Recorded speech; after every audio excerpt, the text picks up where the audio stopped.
General 9ရက်2025မင်္ဂလာပါကျမလူလူပါနီဘရာစကာပြည်နယ်မှာရှိတဲ့အိုမာမြို့ပေါ်မှာ EPD အကျိုးခံစားခွင့်များခိုးယူခံရကြောင်းအရေးပေါ်သတင်းချက်လက်များကိုမျှဝေပေးနေပါတယ်။ဤသတင်းချက်လက်များကို Restoring Dignity ကစနစ်တကျစုစည်းထားပြီးအခြားအဖွဲ့အစည်းများကလည်းတိကျမှန်ကန်ကြောင်းပြန်လည်စစ်ဆေးထားပါတယ်။မိခွန်းရှိပါကကျမကိုပေးပို့နိုင်ပြီးတော့ကျမကRestoring Dignity ကိုပေးပို့ပေးပါမယ်။ပြောင်းလဲမှုအသစ်များရှိပါကလည်းအချိန်နဲ့တပြေးညီတင်ပြပေးသွားပါမယ်။ကျေးဇူးပြု၍သတိပြုရမည်မှာဤဗီဒီယိုသည်ပညာရေးရည်ရွယ်ချက်သာဖြစ်ပြီးတော့ DHHS သို့မဟုတ်ရဲတပ်ဖွဲ့မှဓာတ်ရိုက်အကြံဉာဏ်အစားထိုးရခြင်းမဟုတ်ပါ။သင်အစားအကျိုးခံစားခွင့်များကိုယနေ့အပြင်ကာကွယ်နိုင်ရန်ချက်ချင်းလှုပ်ဆောင်နိုင်သောအဆင့်များကိုပေးထားခြင်းသာဖြစ်ပါတယ်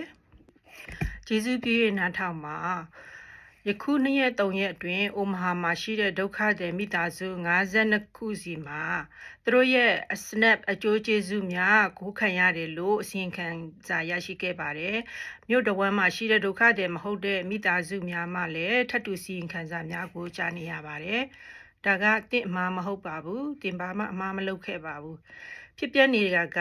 EPD ကလိမ်လည်မှုလို့ခေါ်တဲ့အရာပါရာဇဝတ်သားများကမိသားစုများအသုံးမပြုခင်ကပ်များမှငွေများကိုခိုးယူထုတ်ယူနေကြတာဖြစ်ပါတယ်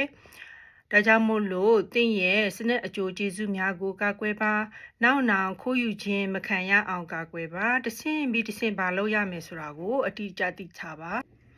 EPD scamming ဆိုတာဘာကိုခေါ်တာလဲ scamming ဆိုတာကလူတခိုးတွေက EPD ကတ်နံပါတ်မှပင်နံပါတ်တွေကိုလျှို့ဝှက်စာခိုးယူခြင်းဖြစ်ပါတယ်၎င်းကို scammer ဟုခေါ်တော့တင်းငင်သောကိရိယာတစ်ခုကို scam ဖတ်တဲ့စက်ပေါ်မှာတင်ထားပြီး၎င်းတို့ကမိမိရဲ့ကတ်ကိုချစ်လိုက်တဲ့အခါမှာ scan နဲ့တူနေတာကြောင့်လူများကမတိမတာအချက်များကိုခိုးယူသွားခြင်းဖြစ်ပါတယ်EPD skimming ဆိုတာပါလဲ skimming ဆိုတာကတော့တခိုးတွေက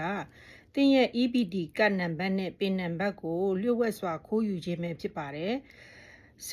scammer လို့ခေါ်တဲ့တင်းငယ်တဲ့ကိရိယာတစ်ခုကိုကတ်ဖတ်တဲ့စက်ပေါ်မှာကတ်ထားလိုက်ပြီးတော့တင်းကအဲ့ဒီစက်ပေါ်မှာတင်းရဲ့ကတ်ကိုချစ်လိုက်တာနဲ့သူတို့ကတင်းရဲ့ပင်နံပါတ်အချက်အလက်အလုံးကိုခိုးယူပြီးသားဖြစ်ပါတယ်ဘယ်လိုနေရာမျိုးတွေမှာတင်မသိပဲနဲ့တင်ကတ်တဲကအချက်လက်တွေကိုခိုးယူနိုင်ပါသလဲတင်ကတ်ကိုတင်ရဲ့ EPD ကတ်ကိုချစ်လိုက်တဲ့နေရာတိုင်းစားတောက်ကုန်ရောင်းတဲ့ဆိုင်တွေမှာပဲဖြစ်ဖြစ်ဓာတ်ဆီဆိုင်နေရာမှာပဲဖြစ်ဖြစ် credit debit EPD ကတ်ချစ်လို့ရတဲ့နေရာတိုင်းဆိုင်တိုင်းမှာခိုးယူခံရနိုင်ပါတယ်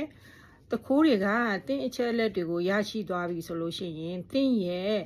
Snap ကတ်ထဲမှာရှိတဲ့ပတ်စံတွေကိုပြည်တွင်းပြည်ပ online တွေမှာတင်းရဲ့လက်ကျန်ငွေကုန်တဲ့အထိသုံးစွဲသွားနိုင်ပါတယ်အပေါ်မှာပေးထားတဲ့ channel link များမှနေပြီးတော့ scammer ကဘယ်လိုမျိုးလဲဆိုတာကိုကြည့်ရှုနိုင်ပါတယ်ပြီးလို့ရှိရင် scammer ကရှိမရှိအဲ့ဒီစက်မှာရှိမရှိဆိုတာစစ်ဆေးဖို့လဲဘယ်လိုမျိုးလုပ်ရမလဲဆိုတာကိုအဲ့ဒီ YouTube link ကိုကြည့်ပြီးတော့သိရှိနိုင်မှာဖြစ်ပါတယ်အရေးကြီးတာကတော့အခုချက်ချင်းပဲတင်းရဲ့ EPD ကတ်ပင်နံပါတ်ကိုပြောင်းဖို့လိုပါတယ်EPD ကတ်ပင်နံပါတ်ကိုပြောင်းလိုက်ရုံနဲ့တခိုးမခံရအောင်ပြုလုပ်လို့ရပါတယ် DHHS ကလည်းကတ်ကိုပယ်ဖြတ်ရန်မလိုကြောင်းနဲ့ပင်နံပါတ်သာချိန်ရန်လိုအပ်ကြောင်းအတည်ပြုထားပါတယ်အရေးကြီးတာကတော့လစဉ်ပင်နံပါတ်ကိုပြောင်းဖို့လိုပါတယ်ပင်နံပါတ်မရှိဘူးဆိုလို့ရှိရင်လည်းတခိုးတွေလည်းခိုးလို့မရတော့ပါဘူးပင်နံပါတ်ကိုဘယ်လိုပြောင်းမလဲတင်းရဲ့ EPD ကတ်ပေါ်မှာရှိတဲ့ EPD Customer Service ကိုဖုန်းခေါ်ပြီးတော့ညွှန်ကြားချက်အတိုင်းပြောင်းလို့ရပါတယ်နောက်တစ်မျိုးကတော့ EPDH app ကိုထည့်ပြီးတော့ဖုန်းထဲမှာထည့်ပြီးတော့လည်းပြောင်းလို့ရပါတယ်လုံခြုံရေးအဆင့်တိုးမြင့်ရင်လိုအပ်တဲ့အချက်အဆင့်ကို Restoring Dignity website မှာကြည့်ရှုနိုင်ပါတယ်ကျမရဲ့ page ပေါ်မှာလည်းတင်ထားပေးပါတယ်အဲ့ဒီ link ကိုသွားပြီးတော့နှိပ်ကြည့်လို့ရှိရင်ဘယ်လိုလုပ်ရမလဲဆိုတာသိပါတယ်အခုလောလောဆယ်ဒီ EPDH app ကို download လုပ်လိုက်ပါ ဖုန်းထဲမှာ App Store သို့မဟုတ် Google Play ကိုသွားပါ EBDH ကိုရှာပါ Fidelity Information Service မှာဖန်တီးထားသော app ကို download လုပ်ပါ app မသုံးနိုင်ပါက www.edge.com သို့လည်းဝင်ရောက်နိုင်ပါတယ်နံပါတ်2ကတော့ account ကိုဖွင့်ရမှာဖြစ်ပါတယ်ပထမဆုံး app ကိုဖွင့်မှာ register here ဆိုတဲ့နေရာကိုနှိပ်ပါသင် EBD ကပ်မှာရှိတဲ့အချက်လက်တွေကိုထည့်ပါ username နဲ့ password ကိုဖန်တီးပါဤအရာများဖြင့်သင်ကပ်ကိုထိန်းချုပ်နိုင်ပြီးတော့သင်account လုပ်ဆောင်ခြင်းများကိုလည်းကြည့်ရှုနိုင်ပါတယ်နံပါတ်3အချက်ကတော့ security protection လို့ခေါ်ပါတယ်အဲ့ဒါကအလွန်အရေးကြီးပါတယ်အဲ့ဒီ security protection ကို on ထားရမှာဖြစ်ပါတယ် app ထဲကိုဝင်ပြီးတဲ့နောက်မှာတော့ account summary ကိုသွားရပါမယ် see more ဆိုတဲ့အရာကိုနှိပ်ပြီးတော့ protect my account ကိုနှိပ်ရပါမယ်ယခုအခါအောက်ပါအရာများကို on လုပ်ထားရပါမယ် block internet transaction block Arab Street transaction ဆိုပြီးရင် save ကိုနှိပ်ပါဒီ transaction နှစ်ခုစလုံးကို on လုပ်ထားပြီးမှသာလျှင်ခိုးယူမှုအများစုကိုတားဆီးနိုင်မှာဖြစ်ပါတယ်နံပါတ်4ကတော့မိမိကတ်ကိုအသုံးမပြုတဲ့အခါမှာ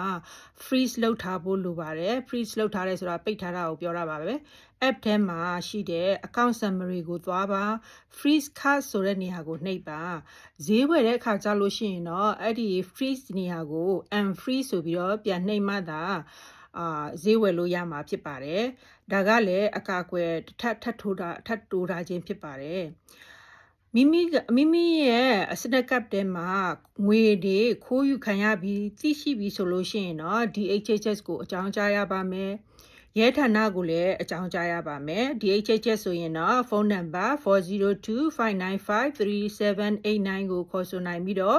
ရဲဆိုလို့ရှိရင်တော့ 402-444-8477 သို့မဟုတ် online မှာလည်း report လုပ်လို့ရပါတယ်အပေါ်မှာကျွန်မ link တွေအားလုံးပေးထားပါတယ်Nebraska မှာရှိတဲ့ DHHS ကလည်းခိုးယူမှုများအကြောင်းကိုစုံစမ်းစစ်ဆေးနေပါတယ်မိမိကအခိုးခံရရင်လည်းတိုင်ကြားဖို့အရေးကြီးပါတယ်အဲ့ဒါမှသာခိုးယူမှုတွေကိုချေရခံနိုင်မှာဖြစ်ပြီးတော့တခြားမိသားစုတွေကိုလည်းအကာအကွယ်ပေးရရောက်ပါတယ်စကန်များအကြောင်းတတိပေးရမယ်ဆိုရင် DHHS စီသင်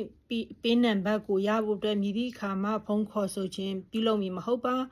မသိတဲ့ဖုန်းနံပါတ်များကိုဖုန်းမကင်ပါနဲ့မသိတဲ့ link များကိုလည်းမနှိပ်ပါနဲ့အကူအညီပေးမယ်ဆိုတိုင်းလည်းတင်ရကနံပါတ်ကိုမပေးလိုက်ပါနဲ့ပင်နံပါတ်မေးပြီဆိုလို့ရှိရင်တော့ဒါကတခိုးပဲဖြစ်ပါတယ်ဤသတင်းချက်လက်တွေကိုမိသားစုတငယ်ချင်းအိမ်နီးနားချင်းမိမိအတိုင်းဝိုင်းနဲ့စနက်သို့မဟုတ်ဖူစတန်ရရှိနေတဲ့မိသားစုများကိုဝေမျှပါဤအရာကစိတ်ဖိစီးစရာအကြောင်းဖြစ်တယ်ဆိုတာကိုနားလည်ပါတယ်အစားအသောက်ဒီအသက်ရှင်ရေးအတွက်အရေးကြီးတယ်စနက်ငွေတွေဆုံးရှုံးသွားပြီဆိုတော့မိမိရဲ့မြို့ပေါ်မှာရှိတဲ့အလကားပေးတဲ့စားစရာတွေလက်ကားပေးတဲ့နေရာကိုတွားရောက်ပြီးယူနိုင်ပါတယ်food pantry လို့ခေါ်တဲ့နေရာတွေမှာယူနိုင်ပါတယ် Restoring Dignity website မှာဆိုလို့ရှိရင်ဘယ်နေရာမှာဘယ်ရက်တွေမှာဘယ်အချိန်မှာအစားအစာအလကားဝေတယ်ဆိုတာကိုတင်ပြပေးထားပါတယ်နောက်ဆုံးပြောချင်တာကတော့တင်တယောက်တည်းမဟုတ်ပါဘူးမိသားစုများစွာဤအဖြစ်နဲ့ကြုံနေရပါတယ်မိမိကိုယ်ကိုကာကွယ်ဖို့အတွက်လှုံ့ဆော်နိုင်တဲ့ခြေလှမ်းများစွာရှိပါတယ်သတင်းအချက်လက်များကိုဆက်လက်ပြီးမျှဝေပေးသွားပါမယ်အချိန်ယူပြီးနားထောင်ပေးတဲ့အတွက်အထူးပဲကျေးဇူးတင်ပါတယ်ဒီအကြောင်းအရာအားလုံးကို rdomaha.org/ebd မှာတင်ပြထားပါတယ်ကျေးဇူးအများကြီးတင်ပါတယ်